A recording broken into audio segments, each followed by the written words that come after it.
שלום רב לכם, ערב טוב. אחרי שנבחרו, נשבעו והגישו מאות הצעות חוק בתוך שבוע, ינאמו היום לראשונה חלק מחברי הכנסת החדשים. ראש הסיעה הראשון הוא יאיר לפיד, ואחריו עוד 10 ממפלגות שונות. 2 מהראשונים לעלות אל הדוכן הם הח"כים הטריים והניצבים בדימוס דוד צור מהתנועה ומיקי לוי מיש עתיד. אנחנו שוחחנו אותם לפני כמה דקות. טוב, אורן. ערב טוב. תראו, זה קורה עוד מעט. אתם מהראשונים שעולים לנאום, מתרגשים?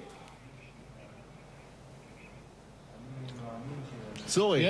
יש מידה מסוימת של התרגשות. צריך לומר שבטקס ההשבעה סך הכל זה היה אירוע מאוד מרשים, גדול. אז אני אישית לפחות לא התרגשתי יותר מדי מהאירוע, אבל היום זה כבר מעמד אחר, ואני חושב שיש מידה מסוימת של התרגשות, תחושה של הנה, מתחילים כבר לעבוד, לשאת באחריות. מעניין.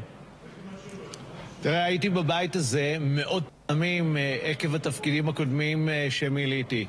הפעם זה שונה. הפעם מונחת על כתפינו אחריות בלתי רגילה של אותם מאות אלפים ששלחו אותנו לכאן כדי לשנות, כדי לעשות פוליטיקה חדשה.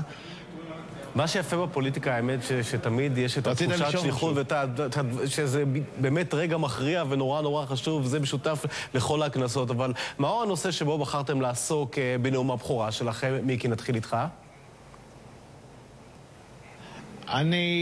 תראה, יש אפשרות לדבר פוליטיקה ולחשוב מה אני רוצה לעשות וכו' וכו'. האפשרות השנייה היא לדבר על סטבניות בכיכר העיר.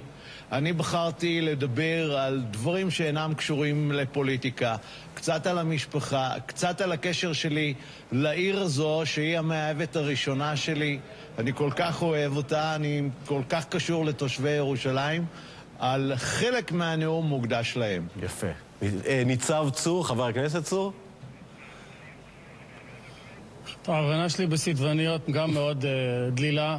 לכן אני מתכוון לדבר על דברים שאני קצת מבין בהם יותר. אני אדבר קצת גם על שלושת הדגלים, נאמר, העיקריים שבהם אנחנו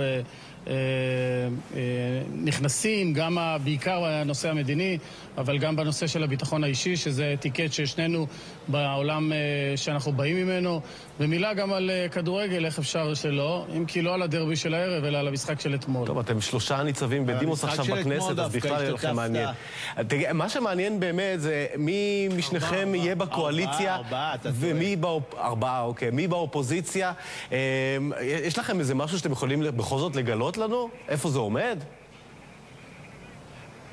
אנחנו, לפחות מפלגת יש עתיד, הפקידה את המשא ומתן בידי צוות מקצועי. אני בא מישיבת סיעה, אנחנו באמצע הסיעה, באמצע המסעים והמתנים.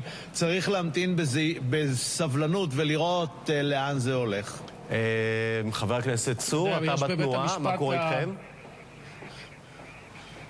אני אומר, בבית המשפט יש פריבילגיה תמיד לשופטים השני והשלישי בהרכב לתת 2 מילים. אני מסכים.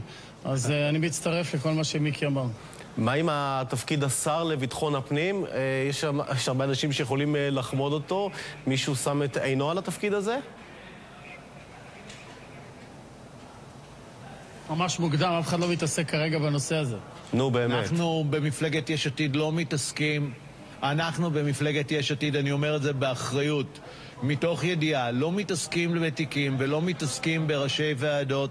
כרגע אנחנו מתעסקים באג'נדות, באותם נושאים מרכזיים של שוויון בנטל ושל שירות שווה לכולם. בגינם שלחו אותנו 500,000 איש לכנסת. כן, חבר הכנסת צור, רצית לומר משהו?